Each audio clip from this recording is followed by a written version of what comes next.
Au Capitole, à Washington, leur grand oral aura duré 5 heures. Mais c'est un échange d'environ 90 secondes qui a retenu toute l'attention.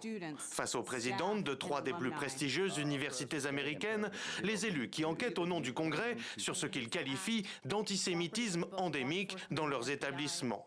Parmi eux, la républicaine Elise Stefanik, alors qu'elle vient d'évoquer les appels entendus sur les campus à une intifada, cette expression qui renvoie au mouvement de révolte palestinien contre l'occupant israélien, elle l'assimile à une incitation au génocide des Juifs. Et c'est à ce moment-là qu'elle pose la question qui va faire basculer l'audition.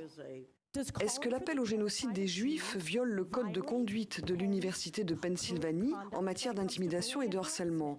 Oui ou non? Cela peut être du harcèlement. Une réponse insuffisante, trop molle selon l'élu républicaine, qui enchaîne ensuite avec la présidente de Harvard.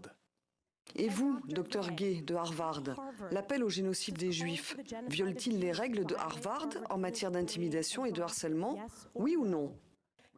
La rhétorique antisémite, quand elle se traduit ensuite dans les faits sous la forme d'agression, de harcèlement ou d'intimidation, est à ce titre passible de poursuite et c'est alors que nous agissons.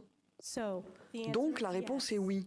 Cet appel au génocide des Juifs viole le code de conduite de Harvard, n'est-ce pas? Cela dépend du contexte. Cela ne dépend pas du contexte. La réponse est oui. Et c'est pourquoi vous devriez démissionner. Ce sont des réponses inacceptables à tous les niveaux.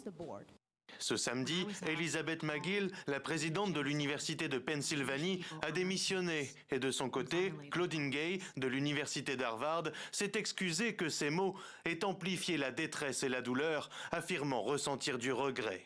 Leur réponse technique pendant l'audition, leur réaction jugée tardive à condamner certains appels à la violence lors de manifestations, ont mis leurs établissements accusés de dérives antisémites sous la pression des conservateurs, de leurs donateurs et de l'opinion publique. À l'image de cette banderole provocatrice au-dessus du campus d'Harvard ce jeudi, émanant d'un groupe disant représenter des étudiants juifs. Depuis l'attaque du 7 octobre, les élèves, les professeurs et les directions se déchirent sur la conduite à tenir dans les universités, tous partagés entre le premier amendement qui interdit toute limite à la liberté d'expression et la ferme condamnation des appels directs à la violence contre des personnes.